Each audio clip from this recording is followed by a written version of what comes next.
Commence primary ignition. I'm just not the hero type, clearly. What a piece of junk. Enterprise, this is the captain. I got a bad feeling about this. It's all part of the plan. Engage. Welcome back to Podcast Everyone. I'm your host, Donovan Thompson, with my co-host, Daniel Wingfield.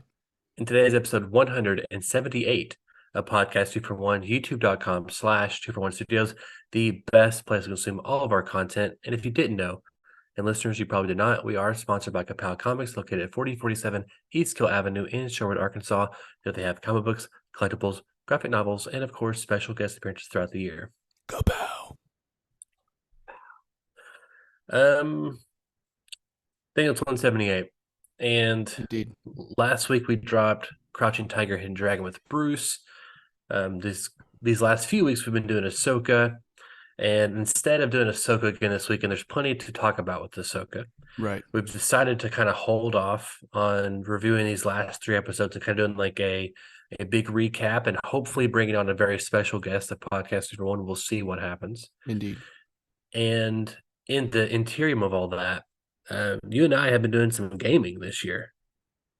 very true. In fact, recently, in the past couple of months, I've had some issues that have kept me more couch locked, which, always sucks. But at the same time, it's really easy to catch up on gaming when you can't move a lot. So, Sure.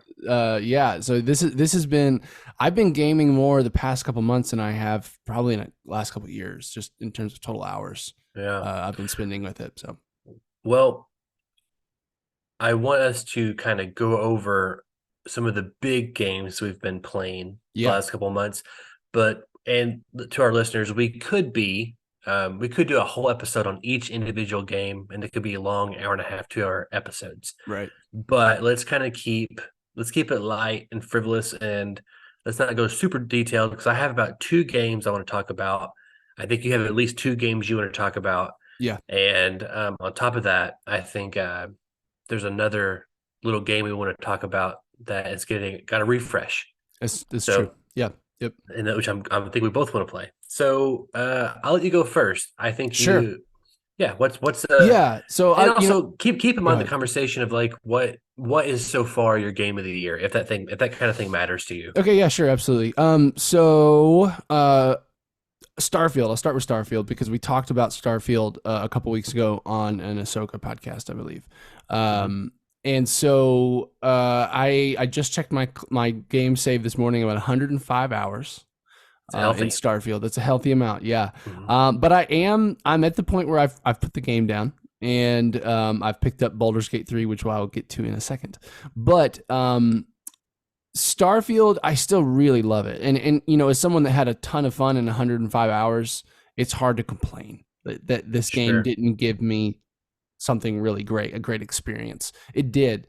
And I think at the same time as I continued to play it, the flaws became more evident. And at this point, I'm kind of saying, well, I've gotten, I think, most of what I can get out of the game in its current state, and I think I'll wait for more DLC and updates to dip back in, probably. Which is different for me with Bethesda games, and I've been kind of thinking about it. Bethesda games used to be games that I play over and over and over and over for hours and hours, just months on end. And maybe I'm getting older. Maybe I can buy more games now, so I don't have to worry about, only having one game for hours and hours. But I do, we were talking last time about how Bethesda does all these things in one game. It's an FPS, it's an RPG, it's a dating sim, it's a No Man's Sky like, where you're going around scanning planets and animals and building outposts, right? It's all of these things in one. And especially right now, this will be in the context of Baldur's Gate 3, in the context of Cyberpunk, which we will talk about soon. It's hard not to see those games combined outclassing most of what Bethesda's doing in Starfield, right? And I think it's still fun. It's still a really fun, it's a great game. And I think it has the potential to be amazing. And I think they can potentially, like with updates, really, make the exploration better, less repetitive assets, less repetitive bases that you find on planets and stuff. But as of now, as I'm about to get to, Baldur's Gate 3 came out on Mac, I think about 2 weeks ago, or maybe a week ago. I don't know. Actually, it was last Friday. Wild. And it was impossible for me not to get sucked into that, because I think, let's just get right into Baldur's Gate. Okay. Baldur's Gate 3, I think, is the best RPG that's ever been made right now.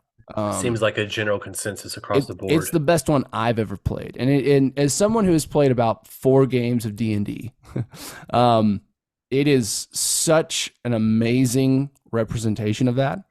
And it's literally D&D. You're playing D&D world. Baldur's Gate is in the Forgotten Realms, which is kind of like the D&D world, that lore stuff that it's called Forgotten Realms. Like Lord of the Rings has Middle Earth, D&D has Forgotten Realms, and you're actually playing, like, when you battle, you take your turn just like you do in D&D. You have movement, you have action, you have a bonus action, you sometimes have reactions to other opponents.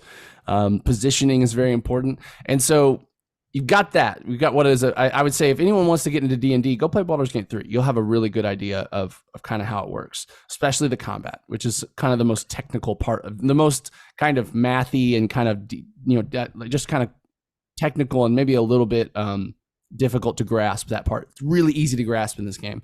But the big thing for me is, as a role-playing game, as far as characters that are in your party, it's kind of like Mass Effect, where you've got a bunch of characters that can be in your party, but you only take 3 of them at a time with you, right? And so you've got a camp you can go back to, and they all hang out there, just like on the Normandy in Mass Effect. And so you can go talk with them, get their opinions on things you've been doing, on big events in the plot and all this kind of stuff, or you can take them with you and all that kind of stuff. But man, it is like the amount of depth to the choices in this.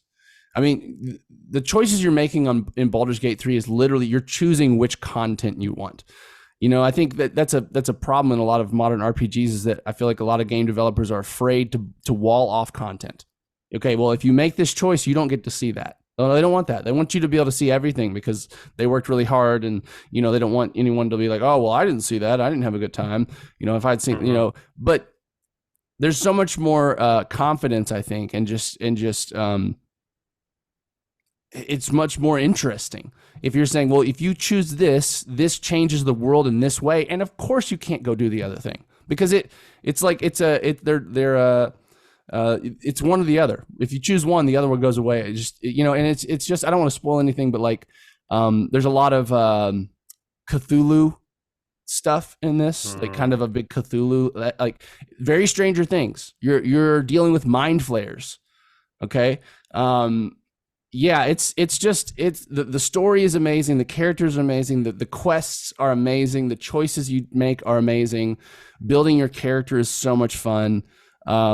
It's as far as just a pure RPG, it's better than anything I've ever played. So, and I'll wait for us to get to Cyberpunk, because I want to hear about your games. But yeah, I mean, Baldur's Gate 3 right now, I don't see how anything could beat it for Game of the Year. And it's been a good year, right? Jedi Survivor, great game. Legends of Zelda, Tears of the Kingdom, great game. And those I'm really high on the ones I played. Starfield and this one, and then Cyberpunk's update. It's been a banger year, and I think the fact that a computer RPG, a CRPG, an isometric view RPG,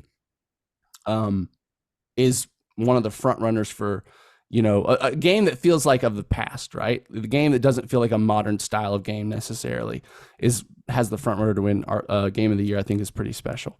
So yeah, that's kind of where I'm at right now. That's awesome. Yeah. Yeah. No. A couple things. One, I didn't know what the title of the podcast was, and then I made the thumbnail, and I was like, oh, it should be 2024 best game year ever. And like, there's this weird thing, because I think earlier in the summer I was complaining to you and Matt about how it feels like this. I don't know what my issue was, but like, this generation hasn't been that great. And like, I was like, man, there's no games. And then I think within that same hour, I was like, wait a minute. This year alone, we've had Resident Evil 4. Yeah. Tears of the Kingdom. We have Mario Wonder coming out pretty soon. Yeah. Baldur's Gate 3, Starfield, Mortal I Kombat. think Elden Ring was earlier this spring. Was that No, last that's year? last year. That Was last year? may have been 2 years ago now. Mortal honestly. Oh, yeah. Okay. Yeah. Mortal Kombat. Jedi Survivor. We have Spider-Man 2 coming out in a couple weeks. Yeah. We have Alan Wake coming out in a couple weeks. Yeah. So I was just like, man, actually, this could be the biggest game year ever. Actually, I mean, I think it's it, up there with like 07 and 97 as far as just like yeah. bangers all year around and I games that saw will a be. review, or I saw like an article saying like '07 was the best year ever, and I was like, maybe it is actually. It's really Maybe, good. yeah, It's like Mass maybe it is. Effect 1, Halo 2.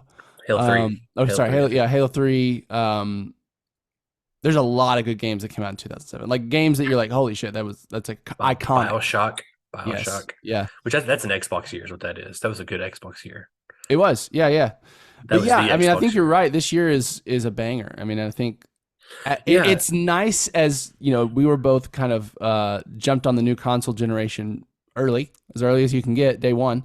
It's baby. nice to finally have games that are what I also think is a lot of times pushing the graphical capabilities of this. We'll get to like Cyberpunk and stuff, but for me, I don't know if we're there yet, actually. And I think, okay, well, for me, I feel like we're starting to see the systems pushed in terms of their capabilities finally. I think that maybe my problem, which is the larger conversation, I'll keep it brief, but I think I don't feel like yet that I have stepped into the next generation. I feel like I'm still in the residuals of the last one, which, Matt always talks to me about, and maybe you've said this too, but Matt's always been like, yeah, the graphics in games are as good as I care about. Like, I don't care how much pixels the skin has, whatever. And I'm always like, yeah, I can understand it. It's a game and like you're there for the mechanics and the story, those kind of things. But personally, I love seeing the technology being pushed, and I love seeing your screen went out. Was that on purpose? You there? Yep. Sorry, I had to shut the door real quick. Oh, okay, gotcha.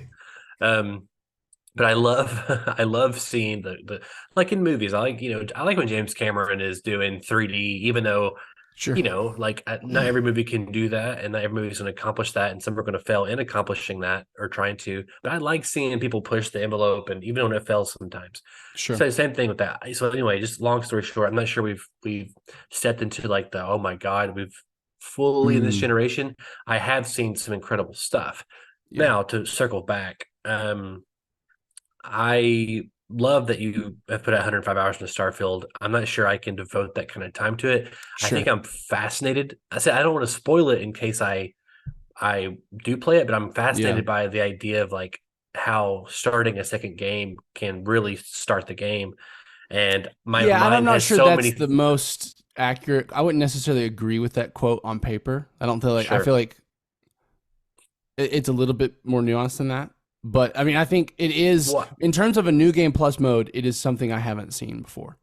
Well, I feel like narratively, like I think because I hear that, my brain is trying to plug in like what's the reasoning behind this narratively, and I feel like I've come up with a lot of fun ideas, and I'm like, I wonder if it's something like this. And so I think I just want to know, but also I don't want to look it up. So I'm in this weird, I'll probably never find out situation until someone spoils it. Now here's the thing: if you just wanted to get Starfield and play through the main quest, you could probably beat it in 12 hours.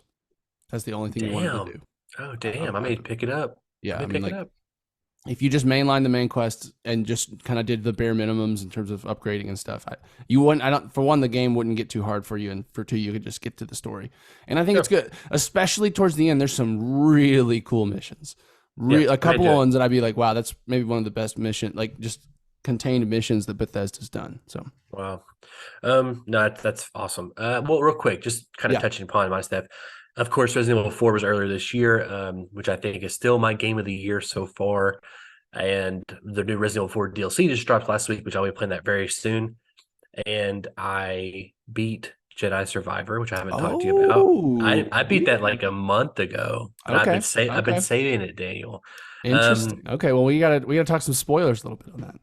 Yeah. So real quick, I mean, just on a game level, it's it's how it should be in a game, especially from a jump from 1 to a 2 in a situation, is that the mechanics are just so much better. It's like, why would you ever want to go back to the other game? And as far as there was so much more I could have done that was on the table when I left, that I felt like but at the same time, it's like I'm just accomplishing. I'm just getting like lightsaber skins, Yeah. and I'm just getting stuff like that. So I didn't feel like it was the biggest reward. Right. And I just didn't. I had a feeling those story beats, like in those side missions, weren't going to be just amazing. They were probably just going to be like quests, like go do this and get a Yeah. lightsaber's color or a hilt color. Right. So I was kind of like, I'm not going to care about that kind of stuff. I'm just going to get to the story. I have too many games to play. And as far as story goes, I had a great time with it. And I think, spoilers for everybody, I thought the game ended, when you beat the Jedi, the Dark Jedi guy. And I was like, oh, okay. And I was like, that was fine. I was like, this is kind of a small letdown kind of thing. Uh-huh. And then, I kind of kept thinking, I don't know why, but I was kind of like, I was like, I really like this bounty hunter guy with me. I was like, it'd really suck if he went bad. I thought that. I was like, it'd really suck if he's a bad guy. And then, you cut to, it gets the movie has a twist in it, right? And the movie keeps going. I was like, holy shit! There's like another 3 hours to 4 hours of this game, And I love, to me, that's like, okay, this is what I needed to kind of be like, this is a great game now. Sure. And I felt like there wasn't enough oomph in the game until that moment happened. Yeah. And I thought that was great. I loved, just being a badass and taking out the stormtroopers at the end. Yeah. I kind of thought it was a little bit like, okay, do we have to have every Star Wars thing ever you fight Darth Vader, or everyone's fought Darth Vader? Sure. Is Darth Vader like the ultimate pushover because he can't ever kill any of these Jedi? He does kill her. To be fair, he wins this time. Yeah, he wins this time, but it's still kind of like I don't need everyone to fight Darth Vader. Sure. And because we just did it in the last game, but it's also you're fighting Darth Vader, so it's like that. It was a fun fight for me. Yeah, it was fun. Like it was more fun than the first one, just because the first one you're just trying not to die. In the first game, like it's more of a defensive runaway, and this one you actually kind of go offensively, and Seeger gets to kind of be a badass in that. I kind of had a hard time with him actually, which I'm typically fine with, but it took me a little bit with Darth Vader. And I wasn't I think it took me 2 or 3 tries, but for me, it was more interesting. More. And I get that. And real quick, just to finish it off, I loved. It felt Star Wars in the fact that there's this guy and he's the bad. It felt kind of like almost a little bit of Christopher Paolini Eldest, which is also just Star Wars. But it's like and it even reminded me of the character of Murtagh and Eldest, and it's like looks and everything. It's like he's your brother kind of thing, and he's turning bad, and I was just kind of like I like that aspect of it, and I felt it hurt me in a good way. I was like I really like that guy, and now he's a bad guy. That kind of sucks, but it made me feel for Cal. And when it was all said and done, I was like, okay, I'm ready for. I was locked in before the first game come out, but now I need to see the end of this trilogy and what's going to happen next. So I think overall I had a great time with it. I kind of almost think, I don't know. It's this weird thing too of like this as on a story level. We have to fit this into the universe where things are happening that's not super big or at least there's kind of covertly, right? It's on a different planet. There's this Jedi thing. And I just kind of also wish that I wish we could go past this universe part, this section of the universe. Yeah, no, I agree. I think that's like just in terms of like a bigger, a bird's eye view of it. It is the thing of like, I really enjoyed the game. I enjoyed its self-contained story. I enjoyed the exploring was really fun in this game. I thought the traversal was a lot better. Getting like the midair dash. Oh, so great. Oh man. The grapple hook, midair dash. Yeah. All the mechanics are like, it felt so much more light and flary. And then the combat was just felt better. So much better. I end up loving the blaster. Well, I use the double bladed a lot. Not double bladed, I guess 2-blade. Yeah. I use that a lot. But by the end of the game, I was really doing the blaster lightsaber combo. You like that? I did. I ended up liking it just because I could kind of keep them at bay with long range, and then I could go in for the kill, and also hitting and just like when it comes to like bosses, the long range blaster, we would just chip at them, and it would and you would not be close to them at all. Right. And so I thought for me that was really. I don't know. I really like that, but the choice was great there, and I feel like Yeah. again, it's a great game, Yeah. and I'm excited for the third one. I just I hope they stick the landing. Yeah, it's interesting they didn't like really tease the third one plot wise. I didn't get really even in the first one, the ending is like, well, we're gonna go find more Jedi Padawan people and save them, and then they don't do that. Yeah, no, I mean, I'm like you, like, you know, it's interesting. Typically, these games aren't my kind of things, like very linear, kind of on rails kind of games, but because it's Star Wars, I'm all in. You know what I mean? Yeah. So I'm excited for the do next. I will say, you know, as far as stances go, I really like the Kylo Ren, the power stance, just because the one with the two things that come out the sides and your swings go really That's hard. a cool one. You're kind of cutting out a little bit. You still with me? Yep, you did too. I hear you now. Yeah, there you go. Yeah. I like that one No, just I because thought that was every great time one. I got when I got a hit, it was like half their health every time. You know what I mean? Because the swings were so high. But yeah, I loved it. I love that you can play different styles, and I'm excited for. I think the one thing, if I could say, if they wanted to expand it, you know what I mean? If it had a bit more of, you know, an Assassin's Creed Odyssey where it's like the world is even bigger, and then there are side quests that are narrative and not just like go kill that guy or go kill 4 of these guys, or you know what I mean? Like, I think it would be interesting to build the world a little bit better in that way, but at the same time, you know, what they're doing is working, and I don't want them to change the formula to try to make it something else. Yeah, I agree with that.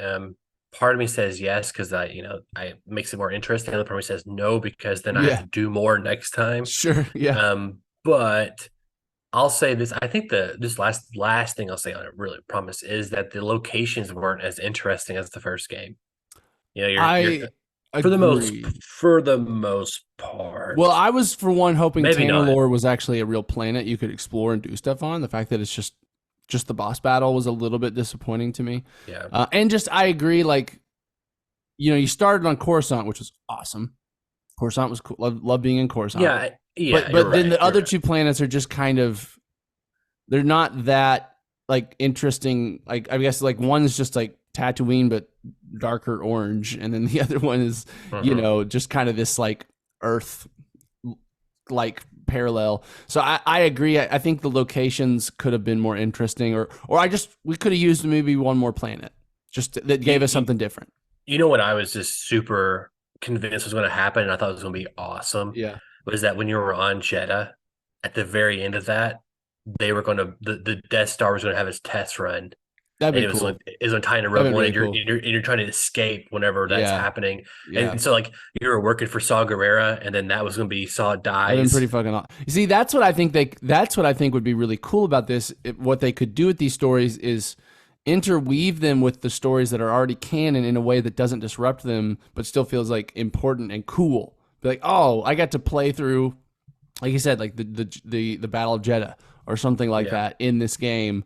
That would be a cool way to make it feel still tied to the events of the universe without. I thought it was a great idea. It is a great idea. I hope they do something similar to that. Well, that's the thing. They were on Jeddah, and then, but it's like I guess the Imperial forces invaded multiple times now, or they just invaded once and took over and occupied. And the Imperials do not have a great organization, it seems. No, they don't. But that's what I'm saying. Like that's just a classic example of also. I think it's a better idea, and they didn't. And I was convinced it was going to happen. Man, it's gonna be super cool if this happens, and it never happened. I was like, Yeah. Anyway, last game I'll talk about before we talk about Cyberpunk, which will be probably really quick. And I'll do this for even quicker. Mortal Kombat 1 just dropped a couple weeks ago. I got it day one. I'll say this mechanically, it's an amazing game, and they've kind of introduced a second player kind of system called cameos, which is kind of like they kind of come in and kind of give you some assists, basically. It's kind of like assists trophies in Smash Brothers, or like. Yeah, exactly like that. But they're kind of always with you, and they have their own fatalities, and they have their own. And so it's an interesting mechanic. I still think I need to be a better player to fully utilize it, and but I feel like, and part of this is that the games have become almost all games have become games of service in some way, especially games where it's like you're unlocking things. Yeah, and I feel like that plus now games are built where every 5-6 months you're getting DLC. I feel like out of the gate, the game is a little light on content Mm, compared to previous entries, but also yeah, that could just be me remembering the last version of the previous entry where it's like there's 15 sure. DLC characters, more story content. And so I'm remembering that and not what that game, example, Mortal Kombat 11, what it was when it launched. I need to go back and kind of look, but just mechanically, it's super fun. I beat the story in 6 hours. Um, it's like basically a whole reinvention of the story. It's a reboot, and I thought it was great until they kind of go back and start playing with the old stuff. And I was like, the whole point of this was to be a complete reboot, Uh, and we're just evolving back to the plot lines of the last one. And hmm, I thought that was kind of a miss there, but it's still super fun if you're a Mortal Kombat fan. There's lots of yeah. Easter eggs at the end of it, and it's as a fan who's been there for 30 years now, it's like, okay, there's a lot of fan service here, but still, I hate that my writing brain has just been affecting everything lately, Daniel. It's like Yeah, it affects everything now, and I get it's it. I like, get it because fan service is great when it's done right, but there is yeah, part of you that knows what they're doing to you. There is part of you that knows you're just like feeding me endorphins based on like past experiences. You know what I mean? And yeah, yeah, I have similar. You know, I had a similar experience with like Picard season 3, where it's mm, like, man, these are the lines and moments I wanted. I know you're just like they're cliche as fuck, and like anyone could have thought of them, but I sure, still want them. You know what I mean? yeah. Yeah, I get it. I feel like I've scratched the surface of the game, even though I've probably put 10 hours into it now, maybe 12 hours. But I think it's like any game these days. It's a great game if you're a Mortal Kombat fan, get it. And if you're a newcomer, get it because it's a good starting point for the story for the most part. Um, but I think the game will really be its true form in about a year from now when you get Sure. the new DLC because you're getting Omni Man and Homelander Mm, as DLC characters in that's pretty February. cool. It's pretty cool. And so Pretty like to dang me cool. that's neat. So I'm looking forward to that part of it. Yeah. Um so yeah, and Resident Evil 4 DLC I'll be together pretty soon. I played Control. I Okay. had a great time with it. I could talk an hour about that, but Yeah. I'm not going to. But I did I that saw a preview for Alan Wake 2, and I thought it looked, I am not a survival horror guy, but it looked pretty interesting to me. Have you seen any stuff about it? I've seen like a couple seconds. I've been staying away from it Okay. Well, for a there's good just, reason. but there's some mechanics of it that make it feel more like a detective game Hmm. than like a I've horror heard. game. Yeah, I've heard. And Yeah. and someone described it as their, someone described it as soon as as soon as I heard that, I was like, man, this is gonna make be Donovan's like favorite game. They're like, someone's called it a true detective simulator. And yeah, Can't wait. I know. I was like, dang, but that sounded interesting to me. Like, and just like, I know it's very psychological as at the same time, but like, the mechanics of like figuring out the story was actually sounded like really cool. So I don't know. It's one I don't do horror, but man, I don't know. It could be one that I at least try. Yeah, it's got a really weird story that I don't have. I mean, I've been playing a few Remedy games now. I still don't know what's going on. Yeah, And so like I don't it's an interesting relationship for me because I love the first game. yeah, It's not like an amazing game mechanically, but even the story though is kind of really weird and doesn't really work. And but I think I like that they keep trying weird stuff. And for some reason, I think the weirdness is working for me. yeah. Even though I'm even though I'm the guy who wants to know, does the spinner stop spinning in right, Inception? right. You don't get that with these games, and Yeah, I, for some reason, am okay with that. But we'll see what happens because yeah, I'm tickled we're getting it. It's been like 15 years in the making right, yeah, for a sequel to Alan Wake, like a true sequel, and so yeah, I'm it's whatever day it comes out in a couple weeks. That's what I'm doing that day. So. yeah. Right. I get you. And Exciting. let's talk about Cyberpunk real quick. Yeah, So, Phantom Liberty DLC dropped. I haven't hit the update yet for the new version sure. to install, but I will once Mortal Kombat's done with, which I feel like I get all of that Yeah, done with all the towers and everything. I'll probably be buying the DLC in the yeah. next week or so, and I'm gonna start a new game. I put 50 Okay, hours in the last one, okay. which is a big deal Yeah, for you for especially. Yeah. me. Yeah. And so, but I'm going to do it again. I'm going to start over. I'm probably Okay. going to do a edge runner kind of build Those are fun. and Those are really fun. and then I'm going to do the whole thing. And then I'm going to do what we tried to do 2 years ago is review the game and like, is this Sure. game, is this now what we thought it could have been? You know? Yeah. Yeah, I mean every all signs are good right now for Cyberpunk. I mean they're kind of having It their is. their just desserts in a good way. Yeah. And I think, I haven't played it either, partly because I'm only 30 hours into like a maybe 100-hour long game in Baldur's Gate, and I can't focus on two different big RPGs at the same time. But everything I'm hearing about Phantom Liberty, that it's like a Mission Impossible / Escape from New York style action espionage. I mean, with Idris Elba, love it. I mean, who doesn't like Idris Elba? I mean, it looks, and that combined with the updates that they're doing to the policing system and everything they've done with Update 2.0. It's interesting because I was never that hard on Cyberpunk. I had a pretty great time with it in the beginning. I kind of did too. It had flaws, and yes, I feel like it under-delivered in some areas that made it less good, right? Like the world was not very interactive, right? You shot people, they just ran away, the cops might show up. It didn't feel like when you do things, the world reacted in a dynamic, like immersive way, and that kind of pulled me out. But the quests were always amazing. You know what I mean? Like the combat was always good. It wasn't like, gang, like it wasn't like perfect, but it was, I enjoyed the combat.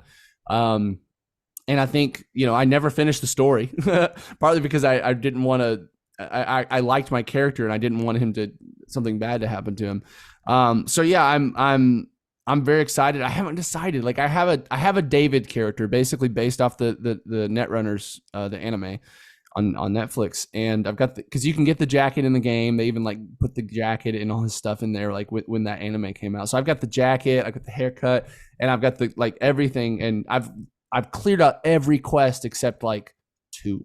And I'm like, do I start with that one and just jump into Phantom Liberty? I'm like maxed level and everything, or do I start over? And I haven't quite decided yet. I might start over just because I don't know. It's a great game, and I only remember a few of the quests, and they're fun to do again. You know what I mean? Yeah, that's kind of where I'm at, which again, it's a big deal for me to restart that kind of game. Yeah. But I remember when we hit that 50-hour mark, when we started talking about it last time, 2 years ago, I was kind of like, we knew there was an update coming to fix some of the issues. Yeah. We knew there'd be like some better ray tracing stuff for the console. Have you played it like since then at all? I haven't played it since before the update. I've played it a few times since when they actually had updated because they updated visuals before all this quite a few times. So I'm really interested. I have a feeling you might. I mean, like in terms of like it feeling next gen, this was always the game that felt more next gen than any other game really I've played on the Xbox. In terms of visuals, in terms of all these things happening on screen at the same time. There was nothing that had that much crowd density and lighting and shadows and reflections and all that could do that all at the same time and have it running decently well. But it's even better now. It's much, much better now. I think I'm really interested to see what you think about the visuals and just everything, 2 years off. At this point, I think I probably will start over just because it'll be nice to have another 80-hour game to play through, because Phantom Liberty, I think, adds at least 15 to 20 hours. I'm sure it does. And that's my problem is that there's too many games coming out. Spider-Man 2 comes out, Alan Wake 2. It's true. Resident Evil 4 DLC. I mean, I've got a lot of things on the plate, but it's kind of nice though. It's like, I kind of stopped being into gaming. Like I always kind of come back to it. But, I think, when I was with Noah a couple years ago, starting him off kind of got me back into it. Yeah. And now, I have the kids here now, and it's like, and I'm showing them Mario, Bowser's Fury, and those kind of things. Right. And it's just kind of it's a fun hobby that I've kind of I've found more love for again. And like, I'm trying to play the things that I always would have played 5-10 years ago. Yeah, no, I mean, like I said, I think on the podcast a little bit ago, I'm in the gamer's paradise, I feel like, because I have giant games on my plate and then other giant games to play after that. And I, in the past, I've been someone that feels like, I got to complete it as quick as possible so I can do this and do that. But I'm taking my time and I'm loving it. I mean, I might be playing Baldur's Gate another month or two. And then, because I honestly, there's a good chance I might just play it again after I finish it, just to see all of the things I didn't do and to roll a different kind of character and just see what the other endings are and stuff like that. But This is the kind of game where if you want to, you can like permadeath kill one of your team in a ritual sacrifice to get like a permanent like really good skill or something like that. Those are the kind of, if you just want to take a character that has a 20-hour arc, it's great mocap and voice acting, and just kill them within the first 5 hours of the game, it'll let you do that. Wow. And they're like, the game reacts to that. It's like, oh, you did this? Okay. You know what I mean? And like, yeah, so there's just so much potential for replayability, but like to have that, and then to know I've got Cyberpunk on deck. And then after that, who knows what I'll be picking up? Maybe it'll be Alan Wake. Maybe it'll be something else. It's a nice feeling to feel like I know I've got great games to play for the next few months, and that isn't always a feeling you feel as a gamer, especially in the past few years with like COVID and stuff. Yeah, I think I'm curious what next year looks like. I feel like this year kind of culminated in a big year for gaming, which it feels like people are we're already like in the mid of the generation. I'm like, I thought have we started yet? According to the Xbox 2028, the leaks is when they're planning the new one. So we're 3 years into an 8-year cycle. So we're almost halfway through for sure. Yeah, which is weird. Yeah. But anyway, I'll say I think it seems like Baldur's Gate 3 is your probably game of the year, or will be. Yeah. I have a hard time seeing any games displacing it. Yeah, and I don't know what the actual winner will be. I think for me so far it's Resident Evil 4 still, just because it's like a perfect game. But the one that could potentially dethrone it, I don't think Alan Wake 2 is. My expectations are reserved, but I think the one that can dethrone it is Spider-Man 2, because Spider-Man 1 and Miles Morales are just like cream of the creme. Now, I guess my one question is like, how do they keep innovating? Because I know they changed the gameplay up little bits here and there, but I guess. And I loved Spider-Man 1 on PlayStation.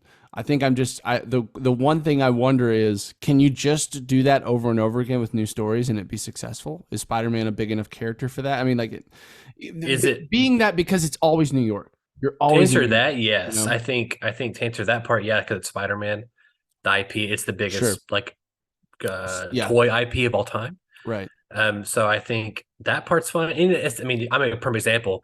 They could stay in New York for 6 more games and I'd buy every one of them. Sure. Yeah.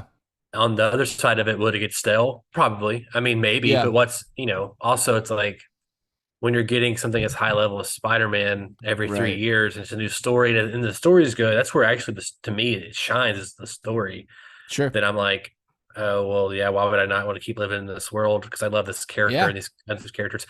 But to be fair, Miles Morales was very different. It was different enough, and it felt like it felt good. It felt like, okay, this is different and good and faster and blah blah blah. Yeah. And then this one feels like they're push. I've not watched anything on this one, but just from the small things I've read, it feels like there's even more interesting mechanics. Yeah, well, you can swap between either Spider-Man at any time, it seems like. Yeah, and I guess they're doing missions on their own when you're not one of them. And then on top of that, you had the black suit, which I know will add another mechanic to the situation, which I don't know much about. But I think that's how you do it. You have Venom, It's no, you're right. You're right. I hope it knocks it out the park, for sure.